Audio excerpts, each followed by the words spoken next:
Vamos dar continuidade aos estudos no Evangelho que escreveu Lucas.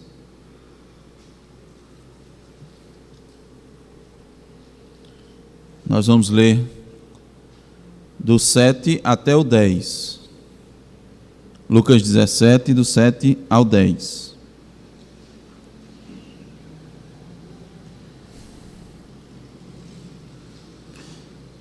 Diz a autoritativo: um servo ocupado na lavoura ou em guardar o gado, lhe dirá quando ele voltar do campo: vem já e põe-te à mesa. E que antes não lhe diga: prepara-me a ceia, cinge-te e serve-me, enquanto eu como e bebo, depois comerás tu e beberás. Porventura, terá de agradecer ao servo, porque este fez o que lhe havia ordenado? Assim também vós, depois de haverdes feito quanto vos foi ordenado, dizei: somos servos inúteis, porque fizemos apenas o que devíamos fazer. Amém. Vamos orar, irmãos.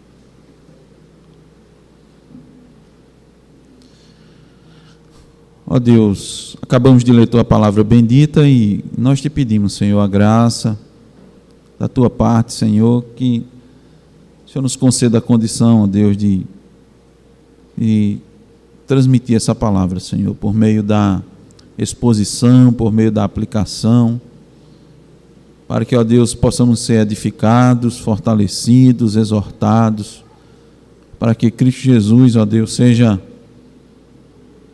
o centro das nossas vidas, para que, ó Deus, o Senhor, na sua graça, traga salvação para os ouvintes, para todos aqueles que terão a oportunidade de ouvir a tua santa palavra. Tu conheces, ó Deus, a nossa incapacidade, Senhor, então nos pomos diante de ti, ó Deus, na dependência de Cristo Jesus, nas mãos de Cristo Jesus, para que possamos, ó Deus, exaltá-lo e bendizê-lo, Senhor. Ser conosco nas nossas fraquezas, ó Deus, que elas agora não apareçam, mas apareça Cristo. Nós te pedimos no nome de Jesus. Amém. Meus irmãos, esse trecho aqui, ele está concluindo aquilo que Cristo começou a falar no início do capítulo 17. Há um contexto aqui, e esse contexto ele vai fechar, digamos assim, no versículo 10. Então, essa é o terceiro estudo que nós trazemos nesses versículos, do versículo 1 ao versículo 10. Anteriormente, nós estudamos o 1 e o 2, depois o bloco 3, o 4, o 5 e o 6, agora o 7, o 8, o 9 e o 10. Mas, como sempre procuramos fazer, e principalmente teve um intervalozinho aí do domingo anterior, que a gente não expôs sequencialmente, e também, hoje nós estamos contando com Carla, Bianca, Milena e Levi. Então vamos trazer o contexto do estudo para que eles possam acompanhar melhor. Tá certo? Então a gente está estudando no livro de Lucas. Lucas, Levi, é um dos evangelhos.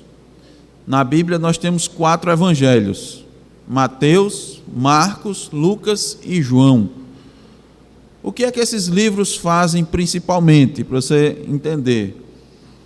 Esses livros, eles falam a respeito do ministério de Jesus. O tempo que Jesus esteve aqui na terra é principalmente aquilo que Jesus realizou no seu ministério. Tá certo? Então Rutinha vai lhe ajudar dizendo, respondendo a pergunta: Ruth, quantos anos Jesus viveu? 33 anos.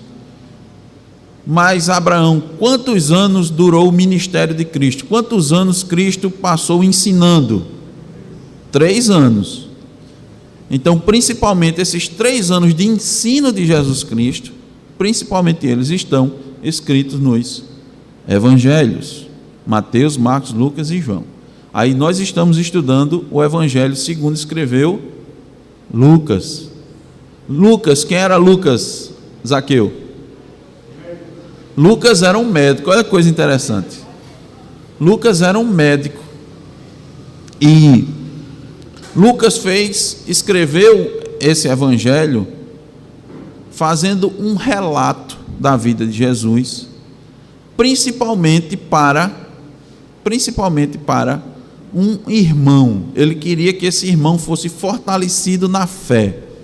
Quem lembra do nome desse irmão? Quem lembra, Simone? Assim, de livre e espontânea indicação. Hein? Quem foi? Quem foi, irmã Anita? Ajude Simone. Lucas escreveu para... Não, foi Timóteo não.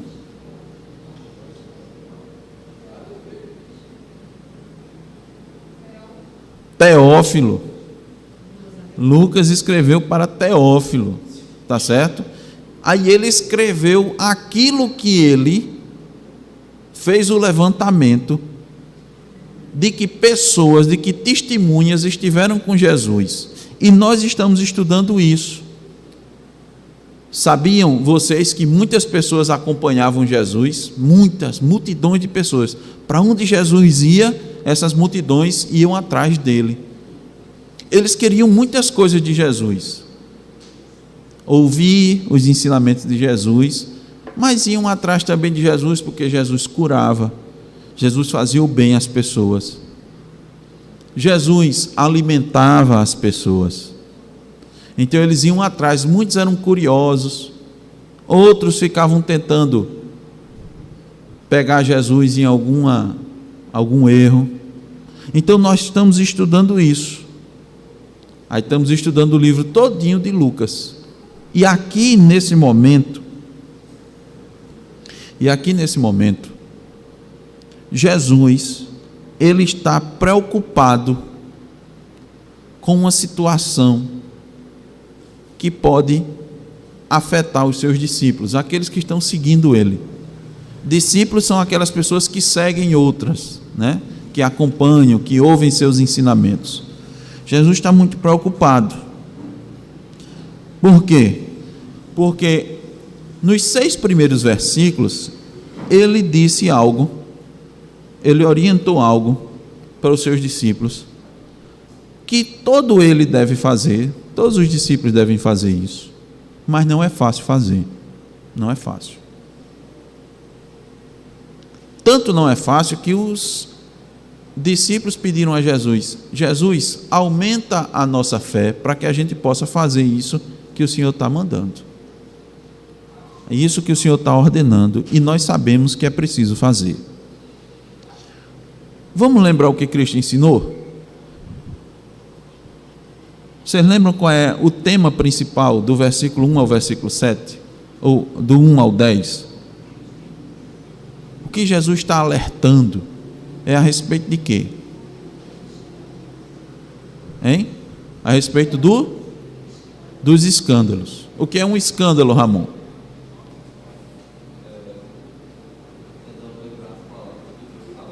Pode dizer com as suas.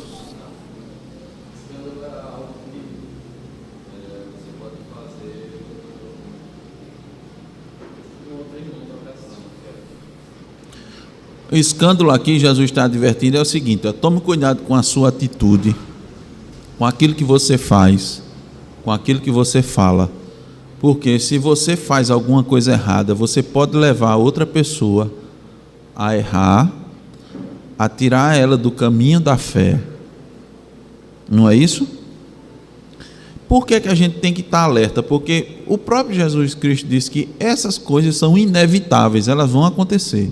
Pessoas vão errar, pessoas vão cometer erros e vão levar outros a errarem também. Só que, olha só que alerta. Olha só, Carla, que coisa importante.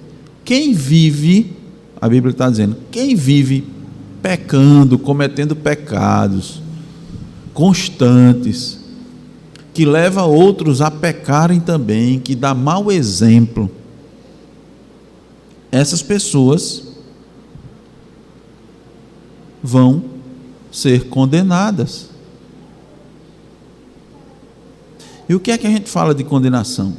A condenação é o seguinte: a gente está aqui, estamos vivendo muito bem, graças a Deus, todo mundo aqui respirando, né? Mas um dia a gente sabe que a gente vai morrer. Todos nós vamos morrer, não tem jeito, não é verdade? Não é, Milena? Mas quando a gente morrer, só vai ter 2 lugares para a gente ir: ou céu ou inferno. Cristo está dizendo, quem vive aqui pecando, quebrando a lei de Deus e levando outras pessoas a pecarem sem se arrepender, quando morrer não vai para o céu, vai para o inferno, vai para a condenação. E muitas pessoas não estão advertidas a respeito disso. Elas estão num modo automático de pecado e levam os outros a pecarem e não estão atentas. Jesus diz: cuidado com isso. E Jesus Cristo também nos ensinou um remédio, alguns remédios, antídotos, para que a gente não cause escândalo, não seja causa de tropeço, né, para os outros. Quais foram? Ele disse assim: olha, se teu irmão pecar, admoeste ele, oriente ele, aconselhe ele a não fazer isso. Se ele reconhecer o seu erro, perdoe. Perdoe. Se ele fizer isso, muitas vezes no dia, errar e pedir perdão, perdoe. Mas para que você consiga fazer isso, você precisa exercitar a sua fé. Foi isso que Jesus Cristo nos ensinou. Agora, vamos considerar que o discípulo de Cristo consiga fazer tudo isso. Preste atenção, vê só, Aline. Veja só. Ele é uma pessoa atenta, ele não causa escândalo, ele ajuda seu irmão a não ser causa de tropeço. Então ele faz tudo o que Jesus orientou, né, João? Ele vai fazer tudo o que Jesus orientou. Aí Cristo disse: se você conseguir fazer tudo isso, eu ainda tenho mais uma advertência para você. Olha só. Não é maravilhoso, irmã Nita, uma pessoa que cuida de si mesmo, cuida da sua vida, tem uma vida, né, que ele só: Senhor, não me faz ser causa de escândalo. Mas ele vê o irmão que está errando e mesmo assim vai lá, aconselha, perdoa, né? Exercita sua fé. Isso é maravilhoso. Mas Cristo disse: mesmo que você faça tudo isso, eu quero lhe dar mais um alerta, porque seu coração pode lhe levar a um extremo, e Cristo não quer que você vá para esse extremo. E esse extremo é o orgulho, é a soberba, que também são causas de escândalo. Então Jesus está fechando aqui o ensinamento, digamos assim, pelo menos nesse contexto aqui, a respeito do escândalo. Cristo, olha só, o que eu quero mostrar para os irmãos, que Cristo está indicando para a gente que a humildade é necessária para que você não tropece, para que você não erre. A humildade. Então o título do nosso estudo é Humildade para não tropeçar. E nós vamos ver alguns ensinamentos que Cristo dá aqui, que vai nos ajudar a buscar a humildade para que a gente não seja causa de tropeço, mesmo fazendo tudo quanto Deus nos manda. Não é interessante? Mesmo você fazendo tudo quanto Deus nos manda, você tem que ficar atento para não ser causa de tropeço. Como é que a gente... Que lição, que primeira lição Cristo nos traz aqui? Veja, a lição da humildade. Lembre-se, ele está falando para os seus discípulos. Ele está falando para aqueles que o seguem. Ele está falando para aqueles que se dizem cristãos. Ele está trazendo um ensinamento para a gente. O primeiro ensinamento que ele traz, e traz aqui através de uma parábola. Cristo agora, a partir do versículo 7, começa a contar uma parábola. Parábola é uma história que tem um ensinamento por trás dessa história. Aí ele vai contar uma parábola. Ele começa dizendo assim: qual de vós, tendo um servo ocupado na lavoura, ou em guardar o gado, lhe dirá quando ele voltar do campo: vem já e põe-te à mesa? Qual é a primeira lição que Cristo está nos trazendo aqui a respeito da humildade? Ele está dizendo: vocês que se dizem cristãos, que são meus discípulos, saibam que, primeira lição, há muito trabalho a fazer, há muito trabalho a ser feito. Eu imagino que os irmãos tenham ideia do trabalho que é empreendido na agricultura.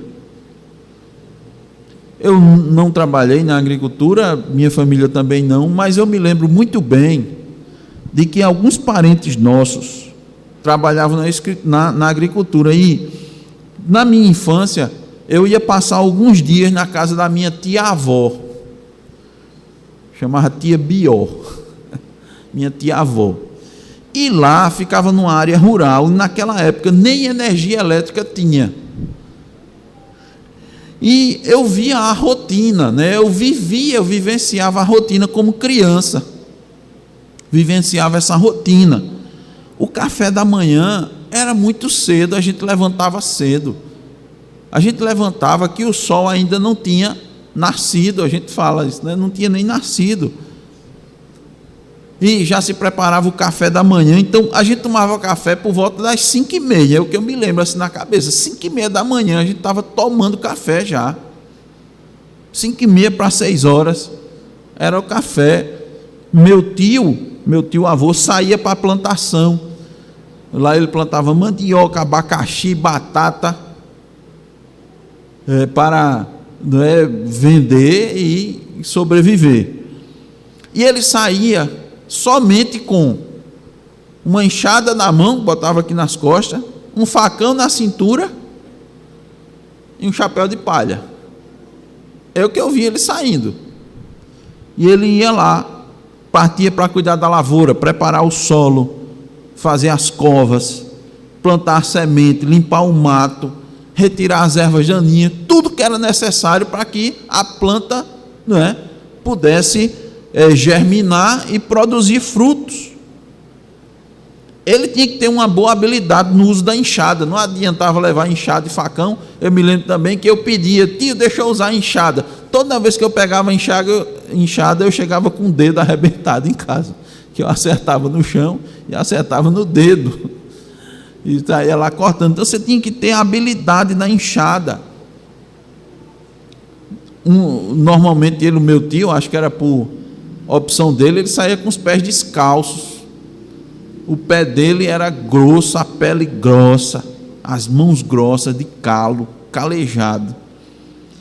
Então ele ia lá fazer todo esse trabalho, né?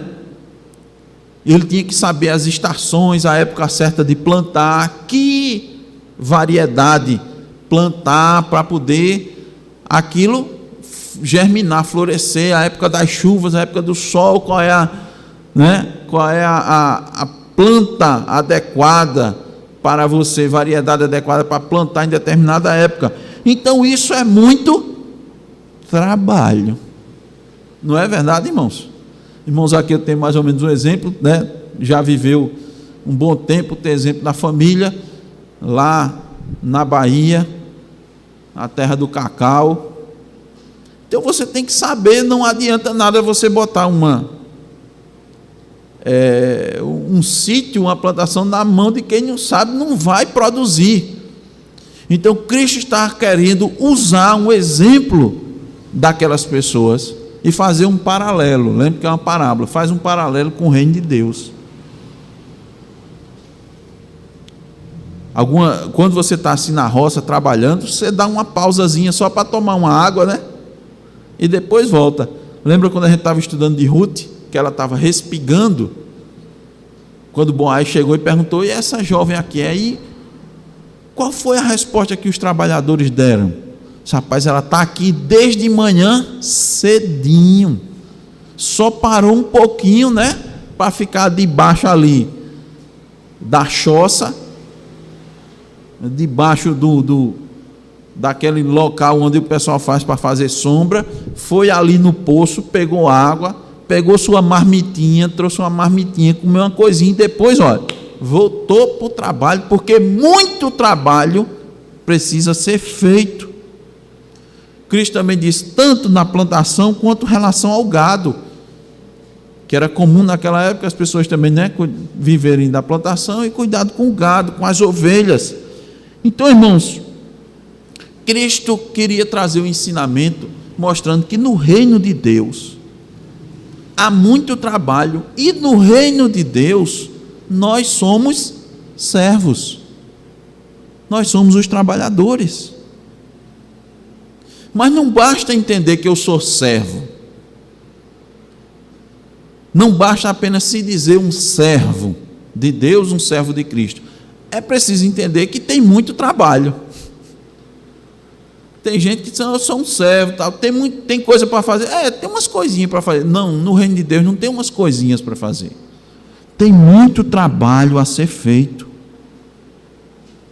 Então você precisa entender isso, internalizar na sua mente e no coração que, além de ter muito trabalho, como servos, nós devemos fazer tudo o que nós pudermos fazer pelo reino. E Cristo deixou isso muito claro no ensinamento do Sermão do Monte, quando dizia: vocês estão preocupados com isso, vocês estão preocupados com comer, vocês estão preocupados com vestir. É diferente dos dias de hoje, não? Aí ele disse: vá trabalhar, se esforce, priorize a comida. Foi isso que ele disse?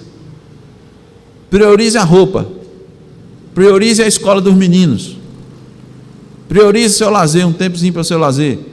Foi isso que ele disse? Tenha cuidado com a sua aposentadoria. Foi isso? Ele disse: busque em primeiro lugar o quê? Reino de Deus.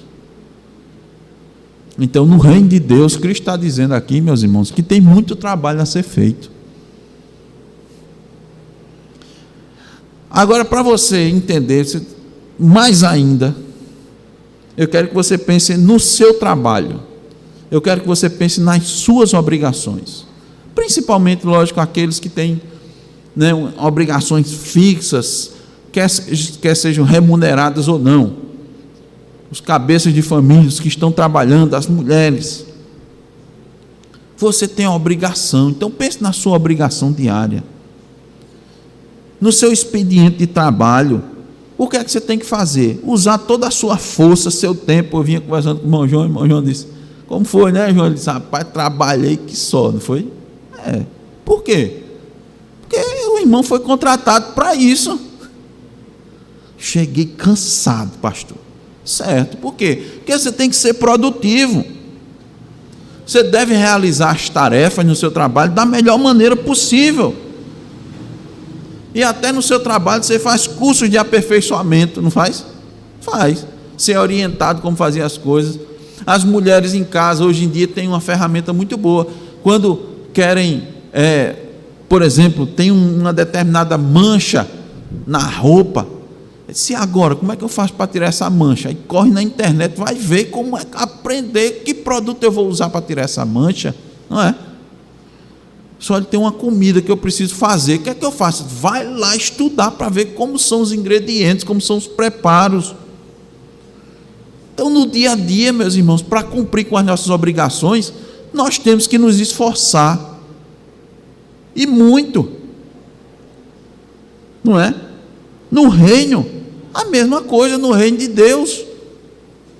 Cristo está dizendo isso.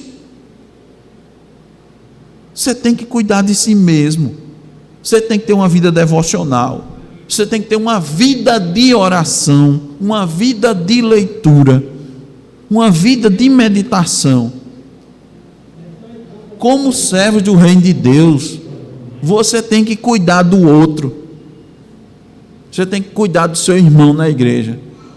Você tem que cuidar das pessoas na sua casa. Você tem que cuidar do seu esposo, da sua esposa, dos seus filhos, do seu pai, da sua mãe. Você deve pregar o evangelho aos de casa, aos vizinhos, aos colegas, aos amigos de trabalho. Você deve usar seus dons e talentos, tudo que Deus lhe deu. A gente precisa entender isso. Pense agora, irmãos, no que Deus lhe deu. Pense na sua capacidade, na sua condição, seja ela qual for. Tudo que Deus lhe deu, primeiro, é para ser usado para o reino. Qual é o fim principal do homem? Glorificar a Deus. Como é que eu vou glorificar a Deus? Fazendo o trabalho que Deus me entregou. Que foi a primeira coisa, Zaqueu, que Deus disse a Adão, quando ele chamou Adão, que criou Adão. Deu o quê para ele? Hein? Certo, mas antes dele ficar nu, Deus criou Adão, chamou ele e deu trabalho para ele. Não tinha pecado, as plantas estavam todas ali, né? Verdura, hortaliça, tudo novinho, tudo fresquinho, sem agrotóxico, sem problema nenhum, sem furo na camada de ozônio, que até hoje eu estou procurando esse buraco na camada de ozônio, mas ainda não encontrei. Mas não tinha buraco na camada de ozônio, não tinha mudanças climáticas, não tinha nada. E ele tinha trabalho. Ora, meus irmãos, se Adão tinha trabalho, muito mais nós. Então, eu quero que você pense consigo mesmo e responda. Você de fato tem noção do quanto há que se tem que fazer no reino de Deus? Se você tem razão, você tem noção, perdão. Eu pergunto, responda para você mesmo. O que é que você tem feito para o reino de Deus? Que tempo você tem gasto? Que recursos você tem gasto? O que você tem usado de tudo que Deus lhe deu para o reino?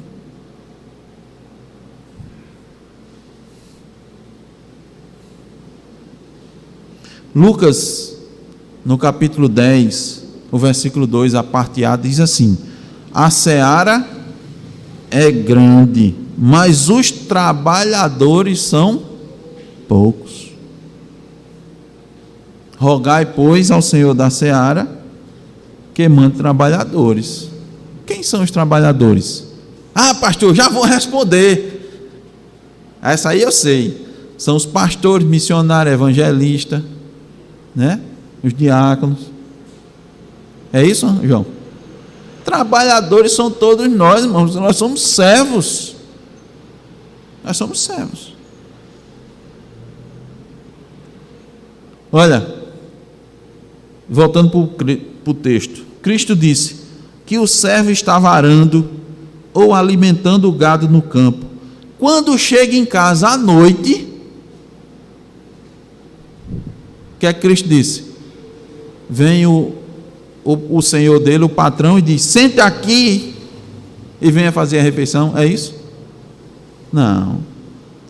Só olha, depois que você trabalhou no campo e chegou em casa, ainda tem mais trabalho para fazer.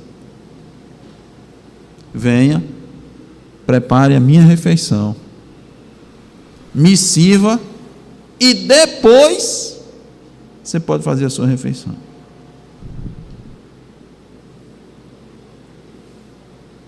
Isso é para a gente ter noção, irmãos, de que no reino de Deus tem muito trabalho a ser feito. E os trabalhadores somos nós. Somos nós. E, no contexto aqui do assunto, quando estamos totalmente ocupados com o reino, cientes do muito trabalho e conscientes que esse é o nosso trabalho, nós diminuímos muito a possibilidade de tropeçar. Por quê?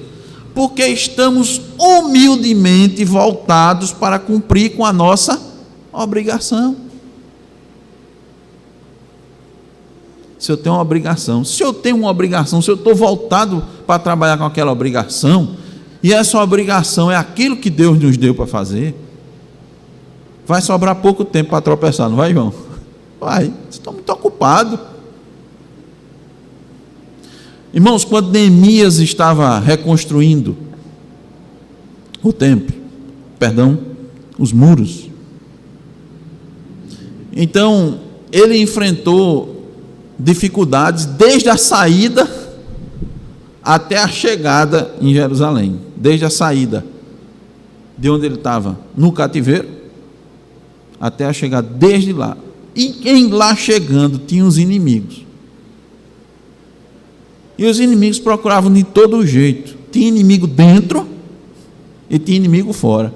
Os inimigos de fora disseram: vem cá, Neemias, que eu tenho uma coisa a gente tem uma coisa para conversar com você, a gente tem uma coisa para fazer. Sambalate, Tobias e aquela turma toda. Ele disse, sabe o que ele respondeu? Tenho muito trabalho a ser feito, estou muito ocupado, de modo que não posso parar esse trabalho. Então, irmãos, a primeira lição que nós aprendemos de que a humildade ela é necessária para a gente não tropeçar é que tem muito trabalho a ser feito. E um crente humilde, um cristão humilde, ele vai se dedicar a esse trabalho. A segunda e última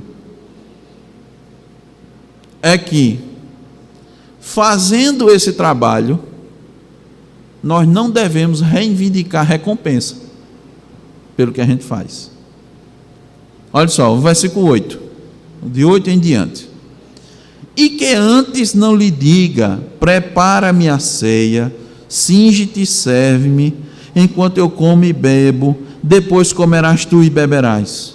Porventura terá de agradecer ao servo, porque este fez o que lhe havia ordenado. Ou seja, depois que o servo faz tudo aquilo que é sua obrigação, ele não deve pedir recompensa, porque é a sua obrigação. É a sua obrigação.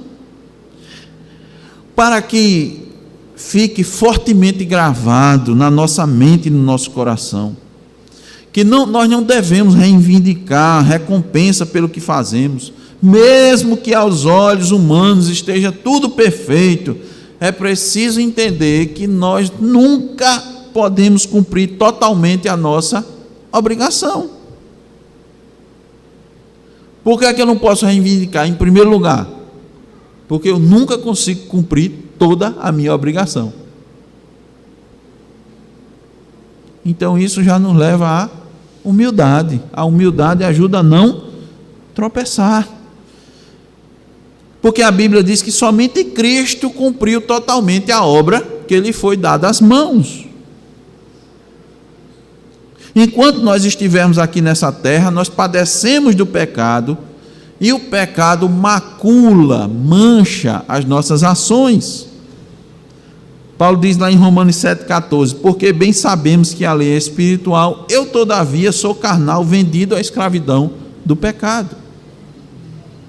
Do versículo 22 ao 25 diz assim: porque no tocante ao homem interior tenho prazer na lei de Deus, mas vejo nos meus membros outra lei que, guerreando contra a lei da minha mente, me faz prisioneiro da lei do pecado que está nos meus ombros, dos meus membros.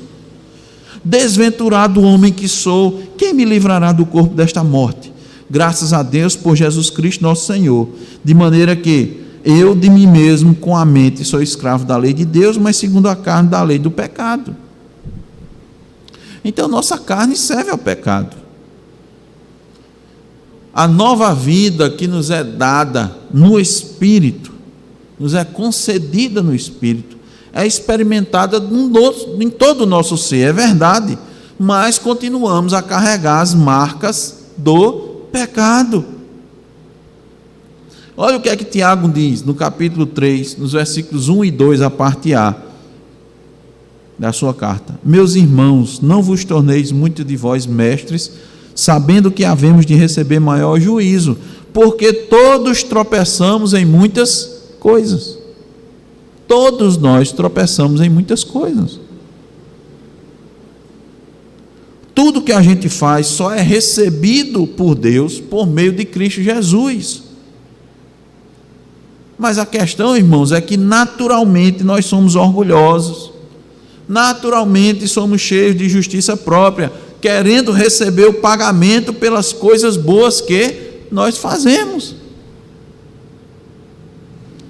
Então não existe nenhum homem nascido de Adão que não traga consigo o caráter fariseu em seu coração.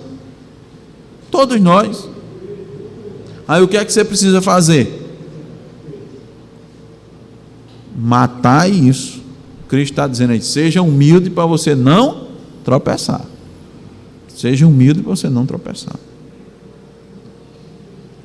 O que é que você tem que fazer? Abandone sua justiça própria. Isso é necessário para você não tropeçar, senão você vai viver tropeçando. Abandone. Então eu quero que você grave isso daqui, preste bem atenção. Quando você realizar o melhor que você puder, o melhor que você puder, isso acontece muito nas entrevistas com atletas, né? Você pergunta, e aí, o que é que você espera da partida contra, se for um esporte individual, né, contra fulano, ou a partida contra o time tal, ele diz, eu vou dar o meu melhor, não é assim? Os atletas usam muito isso, eu vou dar o meu melhor. Muito bem.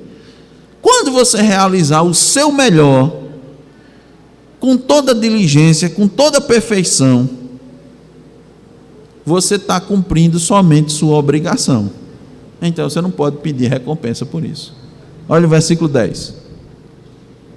Assim, também vós, depois de haverdes feito quanto vos foi ordenado, dizei, somos servos inúteis porque fizemos apenas o que devíamos fazer.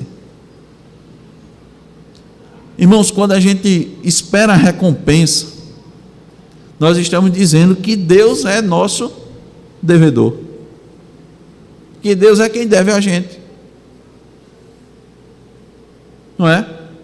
E aí quebra aqueles ensinamentos que tem por aí, diz, olha, você tem que fazer isso para Deus lhe retribuir. Se você está pensando isso, você está achando que pode fazer alguma coisa, e pior, que Deus lhe deve. E nós sabemos, irmãos, que esse ensinamento é errado. Deus não deve nada a ninguém. Ele dá porque Ele é benigno, bondoso, misericordioso, longânimo. Mas Ele não tem nenhuma obrigação. Então, quando nós aguardamos também da boca do irmão o reconhecimento pelo trabalho, nós estamos tendo uma autoestima de nós mesmos, uma autoestima sobre quem nós somos. E esse é um passo em direção ao tropeço. Esse é um passo em direção ao escândalo. Olha só o que é que Cristo disse: depois de haverdes feito quanto vos foi ordenado. Então o que é que significa? Cristo está dizendo, fique humilde, mesmo quando você prestar seus melhores serviços, quando você entendeu que você fez tudo certinho, continue humilde. Mas os outros nem fazem. Quando fazem, faz mal feito. É para a gente dizer serve inútil. Não é muito forte isso não? É não. É porque você está se comparando ao outro. Eu vou lhe ajudar a você fazer uma comparação melhor. Você se compara a Jesus Cristo. Tá bom? Então, se você conseguir pelo menos fazer igual a Jesus Cristo, se conseguir, pode ficar satisfeito. Enquanto isso, você é um servo inútil. Lembrando que Jesus Cristo, ele inclusive se voluntariou para fazer o trabalho. Ele disse: eu estou aqui, Pai, eu vou fazer esse trabalho. Não era a obrigação dele, ele não precisava fazer, mas ele voluntariamente fez aquilo que não era dele. Diga, irmão.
Ordenado. Exatamente. E aí o servo não escolhe, né, o que vai fazer. O irmão colocou: o servo não escolhe o que vai fazer. É o Senhor que diz aquilo que ele vai fazer. E acontece muito a aplicação nas nossas vidas. Deus muitas vezes, né, Jesus Cristo muda a nossa tarefa. Jesus Cristo muda, dá outro encaminhamento, dá outro destino. Tem hora que ele diz: deixe de cuidar daqui e vai cuidar ali, como disse a Jonas, profeta: olha, você não vai pregar aqui, você vai pregar ali. Jonas: não quero. Não, meu filho, você vai para aqui, que a ordem é para você fazer isso aqui. Abraão, sai da tua terra, da tua parentela e vai para um lugar que eu te mostrarei. Mas não tem um mais perto aqui não? Não tem não. Senhor, é para ir para onde? Para Canaã? 1.300 quilômetros, Senhor. 1.300 quilômetros. Levi, naquele tempo, 1.300 quilômetros. Zaqueu, é mais ou menos daqui aonde? É da Bahia descendo, já chegando bem em Minas Gerais, né? Uns 1.300 a gente chega? Chega, não chega?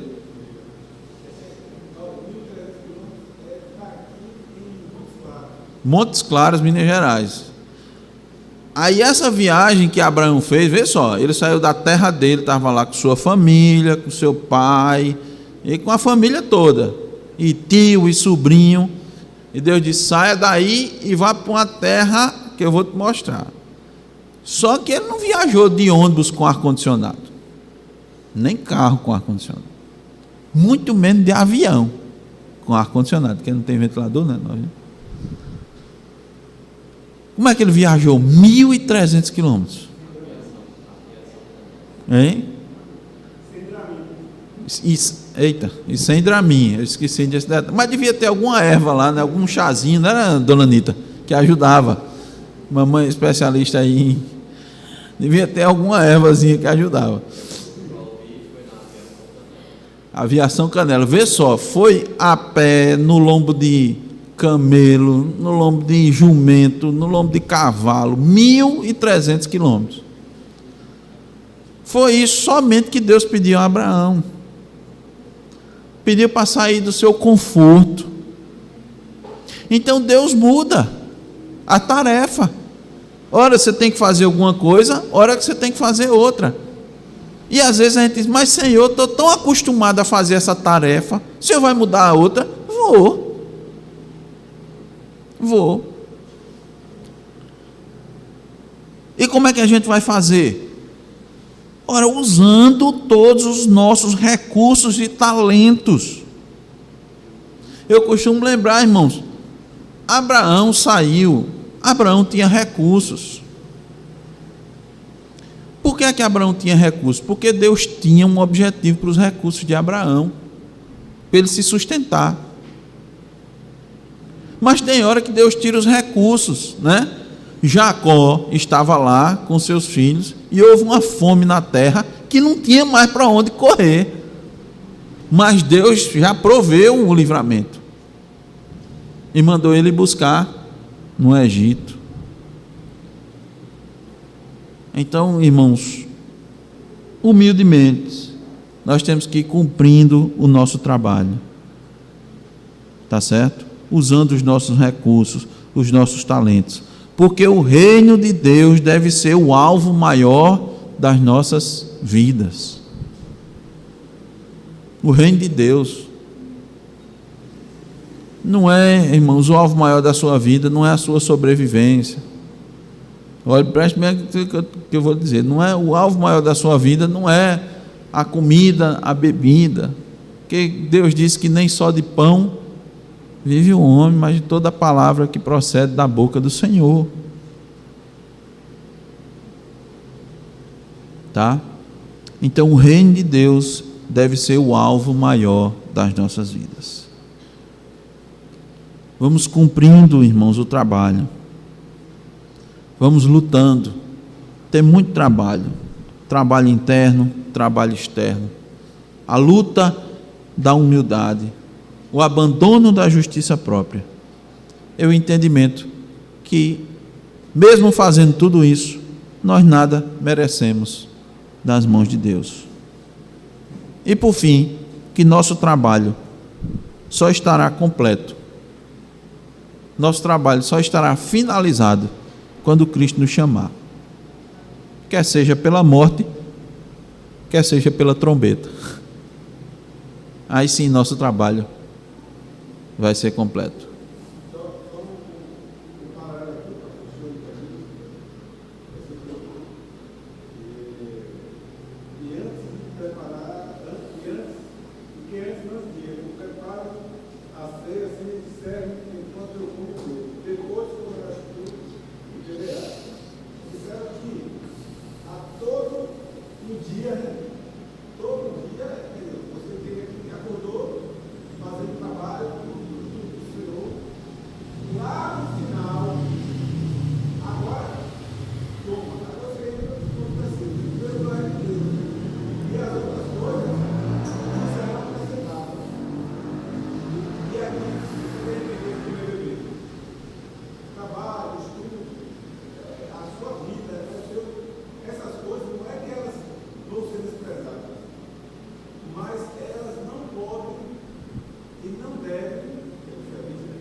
Exatamente, é perfeito.